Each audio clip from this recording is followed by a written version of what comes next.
el dólar yen, que para aquellos que lo siguen y aquellos que tienen un poco más de memoria, fíjense que si lo medimos en el gráfico semanal,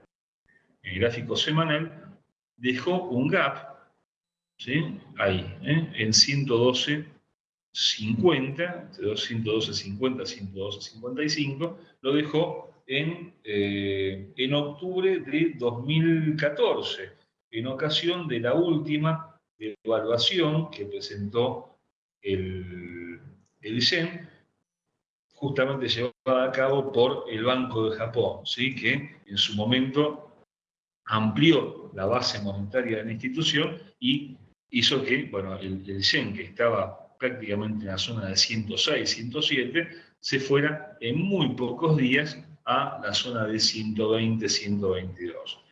En ese final de octubre, vamos a ver si lo podemos ver acá, en ese final de octubre, que fue puntualmente del día 31 de octubre al 3 de noviembre, que fue el lunes, quedó un gap de 20 puntos en la zona, vamos a ver si lo marcamos bien, en la zona entre 112.50 y 112.70. Ahí es donde creemos que puede ir a buscar el precio del dólar yen en las próximas semanas o en los próximos días, porque de acuerdo a cómo se está presentando el panorama, realmente el yen tiene bastante más para ganar en el corto plazo. Presenta ahí una figura de hombro, cabeza, hombro, gráfico semanal, y en verdad, bueno, si cumple con ese objetivo, tiene bastante más abajo de 112 para alcanzar. Vamos a ver si llega hasta ese nivel.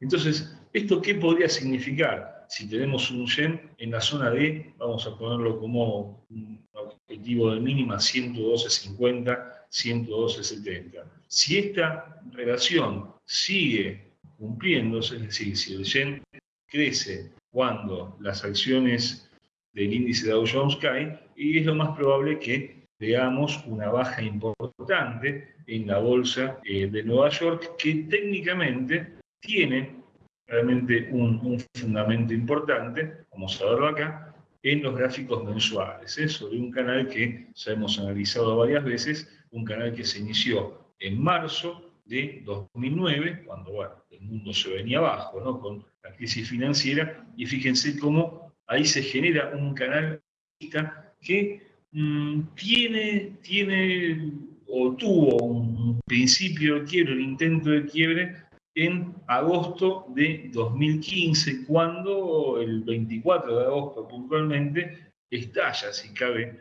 el término, en la bolsa de China, pero donde más se notó es en la baja del mes pasado, la baja del mes de enero, que, insisto, abrió muy mal el año, y realmente la cuestión pasaba por ver, y esto lo habíamos dicho en otras sesiones, será que el precio logra entrar dentro del canal antes de que termine el mes de enero. Bueno, finalmente intentó hacerlo, pero no pudo confirmar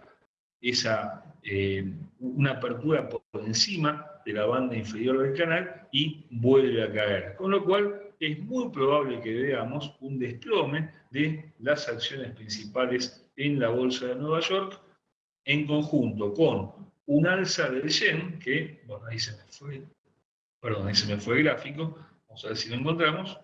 Acá está, con un alza del yen que técnicamente está realmente como para ir a la zona de 112.30, 112.50 en muy poco tiempo, y paralelamente y siguiendo con esta relación, con esta coordinación que hay entre los activos, con un alza más importante del euro, que también tiene técnicamente algunos argumentos como para crecer en el corto plazo.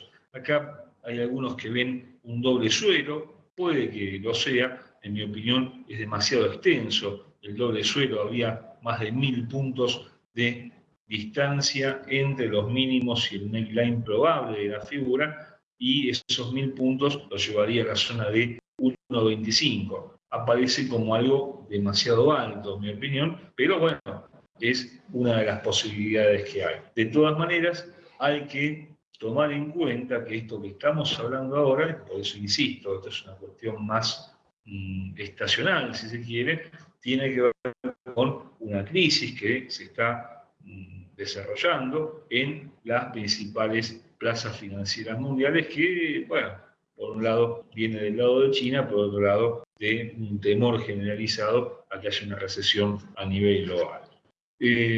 Fíjense cómo, por ejemplo, ahora, cuando vemos nuevamente los gráficos en gráficos de 5 minutos, de 15 minutos, como nuevamente, a ver si ampliamos y dividimos la pantalla en dos, como nuevamente el precio responde directamente a lo que sucede con la bolsa y con el euro dólar.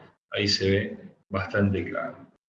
Crecen las acciones, empiezan a levantar y el euro empieza a caer. ¿Qué significará esto? Bueno, si tomo riesgo en las acciones, salgo del activo seguro y me vuelco a un activo de riesgo, como pueden ser las acciones en este momento. Insisto con esto es ahora, no en momentos en los cuales los mercados tienen un comportamiento un poco más normal que el que estamos viendo en estos últimos tiempos.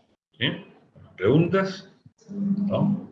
Bueno, y por otro lado, el verdadero, digamos, detonante, ¿no? Si se permite también el término de todo este problema que estamos viendo ahora, es el precio del petróleo. Es un petróleo que viene en picada desde mayo de 2014, no por casualidad cae el mismo día o prácticamente a 2 días después de que el euro se aleja de 1,40, había tocado 1,3995 el 8 de mayo de 2014 y el petróleo, bueno, en una semana después empieza a declinar. Un petróleo que pierde el 70% de su valor, que para aquellos que miden ondas de Elliott o extensiones de Fibonacci todavía está en un camino bajista y que en este momento cotiza a 29,67. Estos son los futuros del WTI, del Golfo de México.